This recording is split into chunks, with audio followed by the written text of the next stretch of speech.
नमस्कार दोस्तों उत्तराखंड के चीफ मिनिस्टर का एक ऐसा बयान आया जिसको लेकर काफी चर्चा चल रही है। एक प्रपोजल पर उन्होंने कह दिया कि हम इसको कंसीडर कर रहे हैं। प्रपोजल ये आप सब जानते हैं कि हरिद्वार, जो कि हिंदू धर्म में काफी मायने रखता है, काफी सेक्रेट प्लेसेस में आता है, वहां का जो एक बड़ा हिस्सा है, गंगा नदी जहां से बहती है, जो घाट हैं इतने सारे, वहां पर नॉन हिंदूज की एंट्री पर बैन लगाया जा सकता है। आप देख सकते हो ये खबर, no entry for non Hindus in Haridwar, looking to preserve sanctity, says Uttarakhand chief minister Dhami. इसको थोड़ा सा हम डिटेल में समझेंगे क्योंकि यहां पर 1916 के कानून का भी एक हवाला दिया जा रहा है। वो क्या है, क्या ये ऐसा हो सकता है, क्या ये कॉन्स्टिट्यूशनली वैलिड होगा?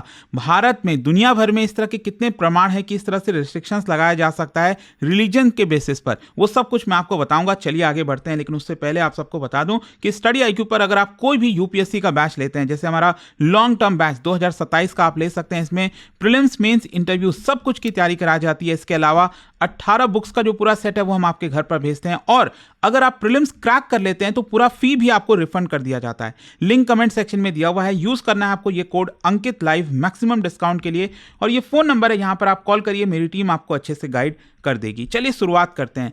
सबसे पहले ये देखते हैं कि एग्जैक्टली प्रपोज क्या किया गया है। देखो, उत्तराखंड गवर्नमेंट कंसिडर कर रही है एक प्रपोजल को, और प्रपोजल ये है कि हरिद्वार में 105 घाट को आइडेंटिफाई किया गया है। वहां पर जो नॉन हिंदूज हैं उनकी एंट्री बैन लगाया जाए, उनको वहां पर नहीं आने दिया जाए, स्पेशली जब भी कुंभ का मेला होता है, अर्ध कुंभ का मेला होता है उस समय। यहां पर इंपॉर्टेंट यह है कि ध्यान रखिएगा, ये जस्ट अभी के लिए प्रपोजल है, ये कानून नहीं बना है। ऐसा नहीं है कि अभी के लिए एंट्री बैन लगा दिया गया है। ये इसको गवर्नमेंट जो है कंसिडर कर रही है, और फोकस यही है कि जो रिलीजियस सैंक्टिटी है हिंदू पिलग्रिमेजेस में, वहां पर वो बनाकर रखी जाए। और ध्यान रखिएगा, ये बहुत बड़ा एक्सपेंशन होगा क्योंकि ऑलरेडी जो रिस्ट्रिक्शन लगा हुआ है, मैं आपको बता दूं, जो सबसे इंपॉर्टेंट घाट है, जो होलीएस्ट घाट कहा जाता है हरिद्वार का, आप सब जानते हैं, हर की पौड़ी, और वहां पर ये ऑलरेडी अप्लाइड है। लेकिन यहां पर अब जो बातें चल रही हैं इसमें यही है कि एक बड़े हिस्से में, हरिद्वार के एक बड़े हिस्से में जो है इसको लगाया जाए। अच्छा, हरिद्वार और उसके जो घाट हैं वो इतना यूनिक क्यों है, सेंसिटिव क्यों है, वो आप समझिए। हरिद्वार आप सबको पता होगा ये सप्तपुरी में आता है, वन ऑफ द सप्तपुरी है। मतलब जो होलीएस्ट हिंदू सिटीज़ की हम बात करते हैं उसमें 7 होते हैं, जैसे मथुरा हो गया, आपका उज्जैन हो गया, द्वारका हो गया, वाराणसी हो गया, राइट। तो इस तरह की जो जगह है, one of the 7 holiest Hindu cities में आते हैं, उसमें हरिद्वार भी वो एक शहर है। और ये गेटवे है, एक रास्ता है जहां पर गंगा नदी स्टार्ट होती है, मतलब वहां से गंगा नदी बनती है, उसके पहले बहुत सारी जो रिवर्स है मर्ज होती है, और अल्टीमेटली गंगा प्लेन्स जो है वहां से उसकी शुरुआत होती है। और ये जो घाट हैं बेसिकली कई पर्पस के लिए इस्तेमाल किए जाते हैं, जैसे स्नान हो गया, अस्थि विसर्जन हो गया, पिंडदान हो गया, डेली गंगा आरती होती है। तो कुंभ मेला में स्पेशली क्या है कि मिलियंस ऑफ पिलग्रिम्स एक साथ आते हैं वहां पर, जिसकी वजह से रिचुअली और एडमिनिस्ट्रेटिवली ये बहुत ही सेंसिटिव स्पेस बन जाता है। अच्छा, ये 105 घाट कौन से हैं? देखो, हरिद्वार की जो म्युनिसिपल कॉर्पोरेशन है उन्होंने मैपिंग की है इसकी। बेसिकली अगर आप देखोगे, ये जो गंगा नदी बह रही है यहाँ से, और स्पेशली ये वाला जो हर की पौड़ी हो गया, तो इस तरह के बहुत सारे आपको इस जगह पर जो घाट हैं वो देखने को मिलेंगे। तो ये जो घाट हैं उसमें बताया जा रहा है 120 स्क्वायर किलोमीटर में फैला हुआ है। 105 घाट को जो मैपिंग की गई है, जिसमें मेजर पिलग्रिमेज घाट हो गए, छोटे जो रिचुअल बाथिंग वाले पॉइंट्स हो गए, घाट हो गए जो स्पेसिफिक अखाड़ाज और टेम्पल से रिलेटेड हैं। तो करेंटली जैसा मैंने आपको बताया, सिर्फ हर की पौड़ी पर ही नॉन हिंदूज की एंट्री बैन है, लेकिन कुछ ऐसा ही सिमिलर रिस्ट्रिक्शंस 105 घाट पर लगाने की चर्चा हो रही है। अब इसके पीछे का कारण क्या है? देखो, यहां पर 1916 का एक कानून है जिसको लेकर चर्चा किया जा रहा है कि इसके बेसिस पर किया जा सकता है। ब्रिटिश रूल के दौरान जो म्युनिसिपल बायलॉज थे उसमें ये इंट्रोड्यूस किया गया था ताकि रिलीजियस स्पेसेस को प्रोटेक्ट किया जाए। ये जो बायलॉज हैं ये क्या करते हैं, जो रेसिडेंट्स हैं of non Hindus in Ghat areas उनको रेस्ट्रिक्ट किया जाता है। उनका जो बिहेवियर है टेम्पल्स के आसपास, बाथिंग जोन्स के आसपास, वो एक प्रकार से रेगुलेट किया जाता है। And they are basically selective, limited in scope, और विथ टाइम क्या हुआ है कि बहुत जो एनफोर्समेंट है इसका बहुत कमजोर हो गया है। लेकिन अब सरकार का प्रपोजल यह है कि इसको वापस से रिवाइव किया जाए। ये जो बाई लॉज है 1916 का, इसको वापस से एक्सपैंड किया जाए, रिवाइव किया जाए, और ये बेसिकली एंट्री पर ही नहीं, मतलब सिर्फ रेसिडेंट्स को ही नहीं, पूरे एंट्री पर बैन लगाया जाएगा। And it would cover almost all major ghat, not just Har ki Pauri. अच्छा, पॉलिटिकल कॉन्टेक्स्ट भी समझ लीजिए, गवर्नमेंट का स्टैंड क्या है। जो स्टेट गवर्नमेंट है, पुष्कर सिंह धामी, आप सब जानते हैं, चीफ मिनिस्टर हैं, उन्होंने बेसिकली अभी तक बैन नहीं अनाउंस किया, लेकिन उन्होंने ये कह दिया कि we are studying legal feasibility. यहां पर उन्होंने कहा रिलीजियस सेंटिमेंट और ट्रेडिशन पर हम ध्यान देंगे। तो बेसिकली उन्होंने ये कह दिया ना कि हम इसको कंसिडर कर रहे हैं। तो इसी की वजह से अचानक से इसको लेकर काफ़ी चर्चा होने लगी कि क्या एक्चुअल में उत्तराखंड सरकार इतना बड़ा स्टेप लेगी, और इसका ब्रॉडर आइडियोलॉजिकल बैकड्रॉप भी आपको समझना है, क्योंकि एक वाइडर नैरेटिव में फिट होता है। क्योंकि अभी जो करंट गवर्नमेंट है सेंटर में बीजेपी, तो वो कहीं ना कहीं जो एक सेक्रेड सिटी की आइडेंटिटी है, चाहे अयोध्या है, काशी है, मथुरा, उस पर फोकस कर रही है, कल्चरल नेशनलिज्म पर फोकस कर रही है, जो फेथ बेस्ड अर्बन प्लानिंग है उधर फोकस किया जा रहा है। अच्छा, गवर्नमेंट अभी इसका एक्सपेंशन क्यों करना चाहती है? देखो, अभी अर्ध कुंभ आने वाला है 2027 में, जहां पर मैसिव क्राउड मैनेजमेंट चैलेंज होगा। कंसर्न है कई चीज़ों को लेकर, जैसे ritual discipline, religious sensitivities, law and order, और इसके अलावा देवभूमि की भी पॉलिसी डायरेक्शन है। वहाँ पर जो गवर्नमेंट है उन्होंने रीइंफोर्स किया है उत्तराखंड की आइडेंटिटी एज अ देवभूमि, मतलब जो लैंड ऑफ गॉड्स जिसको कहते हैं, उसकी तरह सरकार दिखाना चाहती है। हरिद्वार और ऋषिकेश को सनातन पवित्र शहर के तौर पर डिक्लेयर करना चाहती है। यहाँ पर जो गवर्नेंस है विथ रिलीजियस कल्चरल जोनिंग, उसके साथ अलाइन करना चाहती है। तो इन सब की वजह से सरकार अब सोच रही है कि हरिद्वार में ये जो नॉन हिंदूज की एंट्री है वो बैन लगाया जाए। अच्छा, ये डिमांड कौन कर रहा है इस तरह के रेस्ट्रिक्शंस? बेसिकली कई जो रिलीजियस बॉडीज हैं, इंस्टीट्यूशंस हैं, इसको लीड किया जा रहा है श्री गंगा सभा, जो कि एक बहुत ही पावरफुल रिलीजियस बॉडी है हरिद्वार में, जो कि हर की पौड़ी को मैनेज करती है, जो सबसे पवित्र घाट है। और इसके अलावा हिंदू जो साधु लोग हो गए, महंत हो गए, अखाड़ाज हो गए, वो इसका डिमांड कर रहे हैं। उनका आर्गुमेंट देखिए क्या है, वो ये कह रहे हैं कि जो हरिद्वार है इसको रिलीजियस कैंपस की तरह फंक्शन करना चाहिए, ना कि टूरिस्ट जोन की तरह।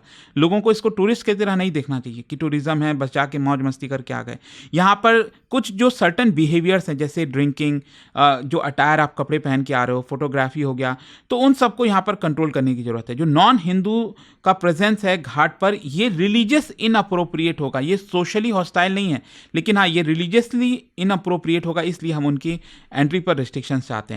अगर मान लो इसको इंप्लीमेंट कर दिया जाता है, 105 घाट पर एंट्री बैन की जाती है, तो एक तो नॉन हिंदूज की एंट्री बैन हो जाएगी, फिर दूसरा जो मूवमेंट है वो काफ़ी लिमिटेड हो जाएगा उनका, और जो बिजनेस हैं रिस्ट्रिक्शंस लग जाएंगे शॉप्स पर, आसपास के घाट के आसपास, और जो रेसिडेंट्स हैं उन पर भी लिमिट्स लगाई जाएगी डेजिग्नेटेड सेक्रेट जोन्स में। जो टूरिज्म है उसको भी कंट्रोल किया जा सकता है। तो यहाँ पर ध्यान रखना है, जो घाट वाला पूरा एरिया ना, वहाँ की हम बात कर रहे हैं, पूरा जो हरिद्वार शहर है उसकी चर्चा हम नहीं कर रहे हैं। इसका कॉन्स्टिट्यूशनल और लीगल कंसर्न क्या है? देखो, कई आर्टिकल्स हैं, जैसे आर्टिकल 14 इक्वालिटी बिफोर लॉ की बात करता है, no discrimination on religion article 15 कहता है, आर्टिकल 19 कहता है फ्रीडम ऑफ मूवमेंट, और आर्टिकल 25 फ्रीडम ऑफ रिलीजन का इजाजत देता है। तो यहाँ पर लीगल डायलेमा हो गया है। डायलेमा यहाँ पर यह है कि क्या स्टेट को रिलीजियस प्रैक्टिस को प्रायोरिटाइज करना चाहिए सेक्रेट जोन में, या फिर यहाँ पर जो एक्सक्लूजन है, अगर ऐसा होता है तो सेकुलर जो प्रिंसिपल्स हैं हमारे संविधान के, वो वायलेट होंगे। तो ऑब्वियस सी बात है, देखो, अगर आप देखेंगे सुप्रीम कोर्ट में, हाई कोर्ट में पहले भी इस तरह के मामले गए हैं, तो वहाँ पर कुछ जो रिलीजियस जोन्स हैं, जैसे टेम्पल्स हो गया, सैंक्टम्स हो गया, वहाँ पर इस तरह के रिस्ट्रिक्शंस लगाए गए हैं, लेकिन इस तरह का ब्लैंकेट पब्लिक स्पेस पर बैन लगाना, ये शायद अभी तक कहीं नहीं हुआ है।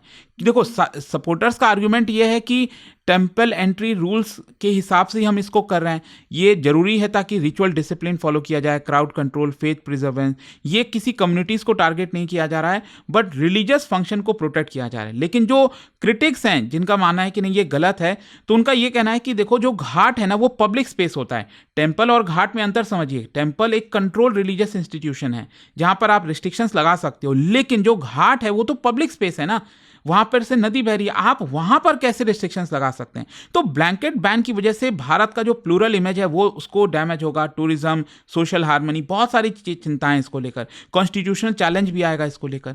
हाँ, इसका इकोनॉमिक और सोशल इंपैक्ट भी होगा, जो टूरिज्म है वो भी इंपैक्ट हो सकता है ना, क्योंकि हरिद्वार सिर्फ रिलीजियस सेंटर नहीं है, ये डोमेस्टिक और फॉरेन टूरिस्ट डेस्टिनेशन भी है। रिस्ट्रिक्शंस की वजह से होटल्स, गाइड्स, ट्रांसपोर्ट, ये सब अफेक्ट होंगे, कंफ्यूजन हो जाएगा विजिटर्स में, सोशल हार्मनी बिगड़ सकती है। आप कोई भी वहां पर आएगा, उसके नाम से चीजों पर देखा जाएगा कि उसकी एंट्री होगी कि नहीं, profiling based on names, appearance, ये सब किए जाएंगे, मिसयूज भी किया जा सकता है एनफोर्समेंट का, जैसा कि आप देखते ही हो आजकल जिस तरह से चीजें होती हैं। अच्छा, ये इतना अनप्रेसिडेंटेड क्यों है? जैसा मैंने आपको बताया कि कुछ रिस्ट्रिक्शंस हैं हमारे देश में, जैसे जगन्नाथपुरी, सबरीमला, वो एक लिमिटेड एरिया में है। कोई भी मेजर सिटी में पब्लिक स्पेस पर ऐसा बैन नहीं लगा है। ग्लोबली अगर आप देखोगे तो कुछ जगह हैं ऐसी, जैसे इस्लाम में अगर आप देखिए तो सऊदी अरब हो गया, मक्का हो गया, वहाँ पर रिस्ट्रिक्शंस लगा हुआ है कि आप नहीं जा सकते। तो इस तरह की चीज़ें आपको कुछ जगह पर देखने को मिलेगी। अब क्वेश्चन ये है कि व्हाट नेक्स्ट, अब यहाँ से क्या होगा। देखो, अब यहाँ से 3-4 चीज़ें हो सकती हैं। हो सकता है सरकार कुछ सॉफ्ट तरीके से रेगुलेशन ले आए, ये कह दे कि अपना जो बिहेवियर है उसको सही ढंग से रखना है, वहाँ पर मौज मस्ती, उछलना कूदना नहीं है, ड्रेस सही से पहनना है, रिस्ट्रिक्टेड जोन्स लगाए जा सकते हैं ड्यूरिंग रिचुअल्स। ये कुछ सॉफ्ट तरीके से सरकार इंप्लीमेंट कर सकती है। या फिर कह सकती है कि फेस्टिवल्स के दौरान ही, जैसे कुंभ हो गया, कुंभ मेला वगैरह हो गया, उसी के दौरान, या फिर कोई मेजर स्नान हो गया, वहां पर सरकार रिस्ट्रिक्शंस लगा सकती है। अगर सरकार ब्लैंकेट बैन लगाती है तो डेफिनेटली मामला कोर्ट में जाएगा और फिर अल्टीमेटली सुप्रीम कोर्ट को डिसाइड करना पड़ेगा। और सिंबॉलिक डिक्लेरेशन भी हो सकता है, सरकार बिना कोई रिस्ट्रिक्शंस लगाए ये कह दे कि हम हरिद्वार को सनातन पवित्र शहर डिक्लेयर करते हैं। तो इस तरह की चीजें हो सकती हैं, बट लेट्स सी आगे क्या होगा। आई होप कि ये जो चर्चा चल रही है, डिबेट चल रही है, उसके बारे में आपको पता चला होगा। जाने से पहले एक बहुत ही इंटरेस्टिंग क्वेश्चन, आप सब जानते होंगे हिंदुइज्म में एक शक्ति पीठ करके होते हैं। क्या बता सकते हो जो शक्ति पीठ हैं, basically they are associated which of the following belief, कौन सी जो मान्यता है, बिलीफ है, उसके बेसिस पर ये शक्ति पीठ एसोसिएटेड है। और इसका जो राइट आंसर आप सब जानते हैं, मेरे इंस्टाग्राम पर तो मिलेगा ही, वहां पर अगर आप नहीं हो कोई बात नहीं, टेलीग्राम से ले सकते हैं इसका सही उत्तर। और दोस्तों, जैसा मैंने आपको बताया, अगर आप यूपीएससी की तैयारी कर रहे हैं, 2027 का लॉन्ग टर्म बैच लेना चाहते हैं, use this code Ankit live maximum discount के लिए। और ये फोन नंबर है, यहां पर आप कॉल करिए, मेरी टीम आपको अच्छे से गाइड कर देगी। स्टडी IQ IAS, आपका सिलेक्शन हमारा मिशन।